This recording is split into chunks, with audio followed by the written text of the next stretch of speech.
Tato from Shell met with me, and she challenged how it feels to be an individual sitting at the helm of this industry and being the only woman, maybe two of us at times as a peer, but when you look at our industry, it's myself. And does it feel good? Is this power of being an exception good? And most of the time it is, isn't it? We feel like I'm an exception. You get painted all over the papers. It sounds great. But that's not our life's all about. And I can tell you it's not good. It's lonely. It does get damn lonely. And there are times when I want to cry. I don't know who to cry to. And because if I do cry in front of those guys, the male my colleagues, which I love the most, ends up here, and they feel like she's weak. Or I'm belabeled, I'll be named. But that's the empathy that at times when you have your own sisterhood that you can talk to, and also the cultural challenges that we come from in terms of our families. The other day I was talking to a colleague of mine, talking about family backgrounds. I'm the eldest at home.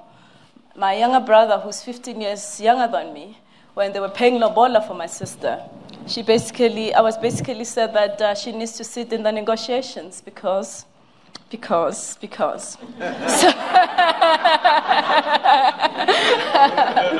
So as such, today I'm not going to speak much, but it's really to just formally thank ULP for this opportunity, Theo and the team, and to set the context for the day.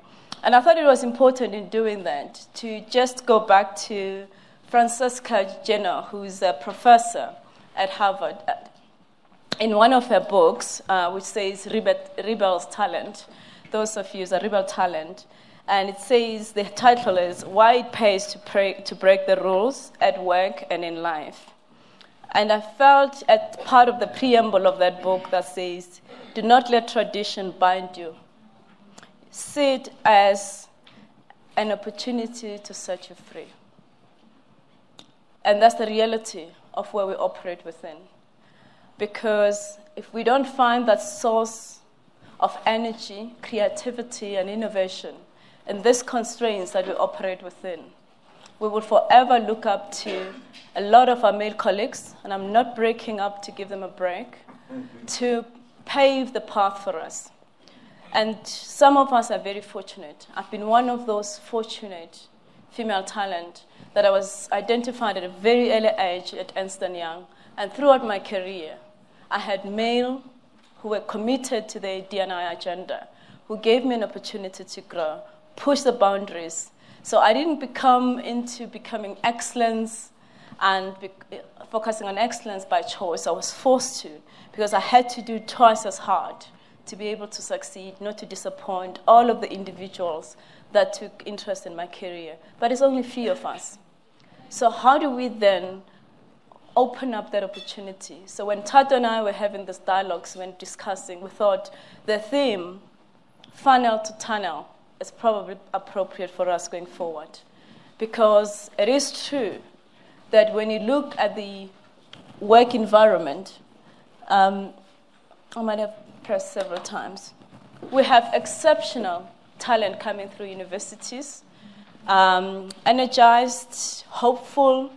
They get into a work environment, some of them with ideas to become successful entrepreneurs over time. And unfortunately, at some stage, they enter into a funnel. There are various reasons why we go through that. And if I ask the room, I'll probably get 120 of those reasons. But I summarize them in two. It's the systems as well as the culture. And some of the systems, they are codes which government is trying their best to do in terms of diversity and inclusion. The transformation agenda, we are clear in terms of the BE codes, triple BE codes, where we are going. But unless there is a will, rather than to tick a box, and unless it feels comfortable to stand here and say I'm a level 2 or I'm a level 1, without really testing myself against the meaningful contribution I've made, the intention of those systems and the frameworks, we will not breach the barriers. And what I feel in our industry and overall in business in South Africa is that as leaders, we still feel good to talk about the artificial outputs rather than the quality of the inputs. and whether we are making a meaningful and sustainable contribution. And that, I think, is our challenge for today in terms of how we're going to equip ourselves to do that. Equally so, give an example in my business, we have processes and systems. One of them is called rules of the road, where if you're going to appoint anyone in the organization, particularly at a senior level, you have to have a panel that is representatives of females. You have to have the candidates that represent the female pool. At times, it's quite shocking what I see. And I said, if there's an exception to that rule, as the CEO, I'll sign it off. But people walk around the system, they walk around the system because innovation is important. And they do that. So I get 5 females, 2 males. All of the females have scored below 6 or 7. I've got teams in HR, they've probably seen it all. And the men have scored 29 out of 30, 25 out of 30. The females about 4 and 6. And they don't have to go through an exception to have a conversation with me. And I realized that unless we can change our minds to make sure that they actually want to, not that they have to, then we will not break this. And that's the reality of what we're faced with today. So I requested this video because at times you look at some of us, you feel we are just so above the level. I can't reach that. But this is the talent that I'm privileged to have, to work with, both in the industry, also in our business, that can show it's possible.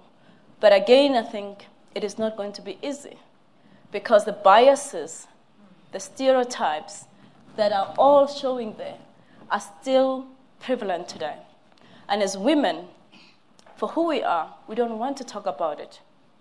I recently looked at issues of sexual harassment. We feel embarrassed to talk about those things. I have personally experienced that at my level, not in BP, externally, but I was already a senior person. I went into a meeting, and my colleague, not a colleague, was actually providing a service, said, "Your legs look fantastic. Do you exercise?" And you ask yourself a question. I'm wearing my skirt, I like it, and I want to show off my... But is it your purpose to really tell me that in a professional world? And the next thing you give me a business card and say, "Can we have coffee?" These are things that are real. For younger entrepreneurs who go into a meeting and sit with stereotype colleagues that think like that, when they walk out of that session with a business proposal, what do? I have the privilege at that stage to have been senior enough to say, I will find another service provider because I was in a decision-making process. But not everyone else is. Majority of us are not in that position. So how do we break these chains? How do we challenge these things and talk about them openly? Issues of wellness.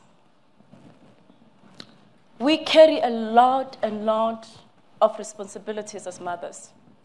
Yet, we get to the work environment, we need to be competitive. When a weekend comes, my in-laws, related to my late husband, expect me to come and cook in Soweto and be part of the society and spend the whole night there, which I do on Saturdays or Fridays. Monday, I need to be effective. I need to be in the boardroom. I need to have read that 345 page that my team usually do as a board pack. Because if you don't, on page 29 or on page 144, they're going to tell you one day that it wasn't there. So these are the realities that are facing us as women. And until we can understand and share and openly talk about them and see how we support one another, we will not break this chain.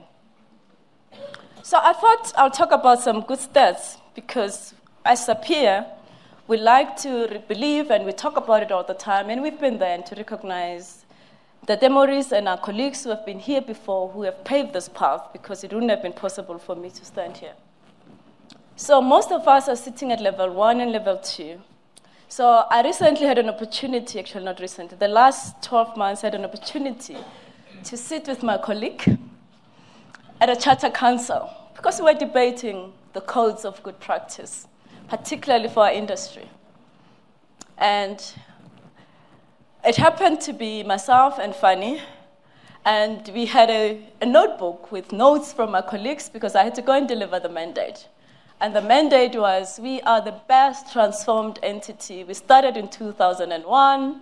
We are now on our second BE's transactions. Oh, they're all true. And in BP is the same.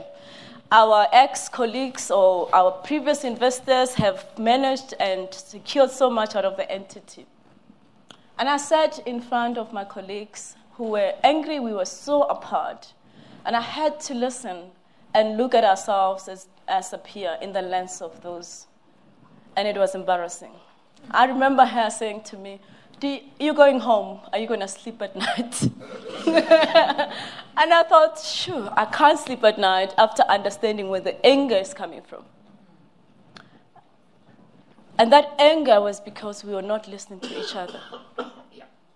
We looked at it from our perspective. What more do they want? We are level 2. We are transformed. So these are some of the statistics. As we all know, we represent, as women, we are 51% in the country. Amen.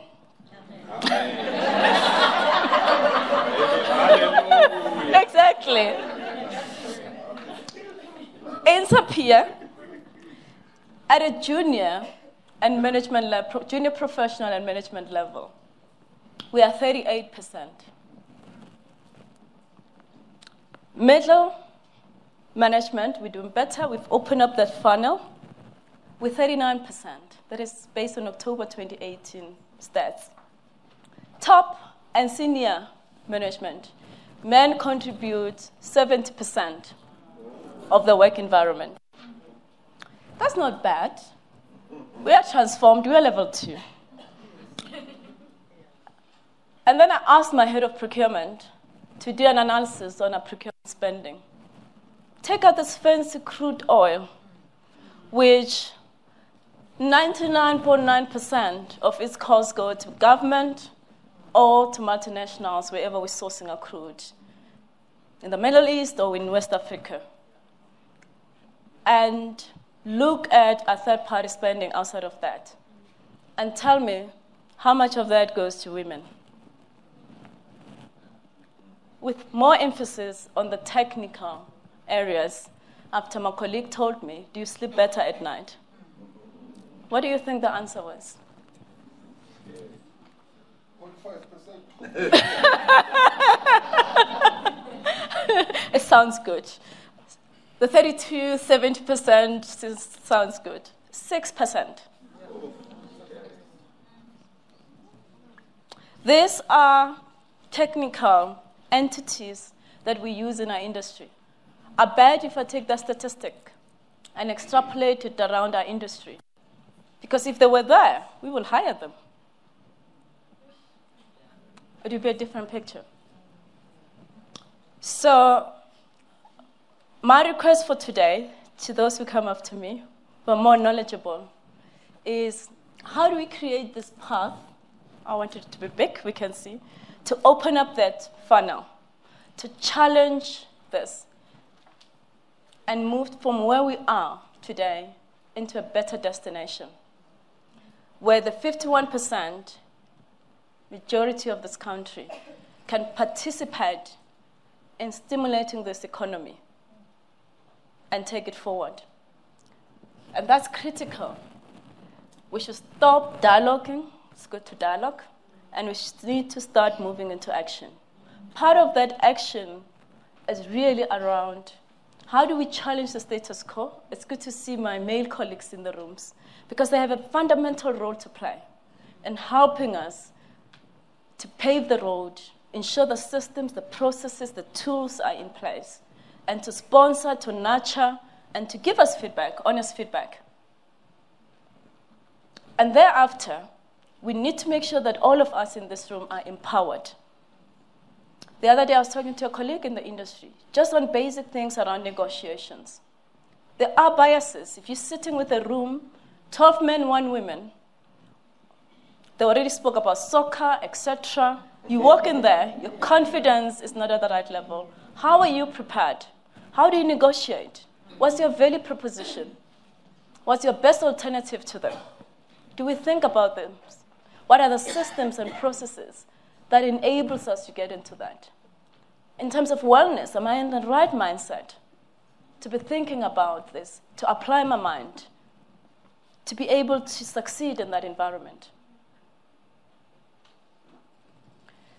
So the second part of that path is for us to open it up and ensure that we can give systems, tools, and share best practices with one another to enable ourselves to create that tunnel and empower yourself to have the confidence, the passion, whatever word you want to call, to be able to ensure that we can succeed and leave this world in a better world and leave a sustainable legacy. There are tools that we're also going to be leveraging on. URP, through Ntate Morris, have started to define a fantastic mentoring process, which I had an opportunity to engage with. And it was quite amazing when you understand where you have successful leaders in the organization, most of them men, of course, who have been entrepreneurs, who have significant contribution in the Johannesburg Stock Exchange. They're owners of that. To be able to make themselves available for us to be able to leverage on that and learn from them. So when you are here networking, you need to enroll yourself for these opportunities. We spoke earlier on about the VES master's program or the diploma. These are tools that ULP has put forward for us to be able to. So with this dialogue and engagement think tank that we're putting forward, as I said, it's not only going to be about dialogue, it's about engaging. Share best practices, leverage on the tools that are there. How do we make sure we can get the great mentors? I've had a mentor for 18 years of my career. I've got a coach that is not the same as my mentor as well. And they've seen me cry, they've challenged me and pushed me hard, and I wouldn't be where I am today without that support structure. So how do we utilize those tools in a most profound and systematic way to address this? So in a nutshell, it is good to expect the men to change the world, but some of them have put their hands up to say, we will help you. And in these think tanks, we're going to call them upon, and we're going to challenge them and talk openly about these issues. And the first one will probably be Ntate Morris, because we need to understand what he's going to do differently when we walk out of that. Earlier when we were talking about his succession plan, who's going to succeed him when he leaves? He said he was retiring. In Sapia, he gave me this, throw me in the deep end. So, and these are the things we need to look at. But equally so, we're going to challenge each other to say, how do we prepare ourselves when we go into this challenging environment? How do we make sure that the tradition don't hold us up, but actually make us better flowers for the future?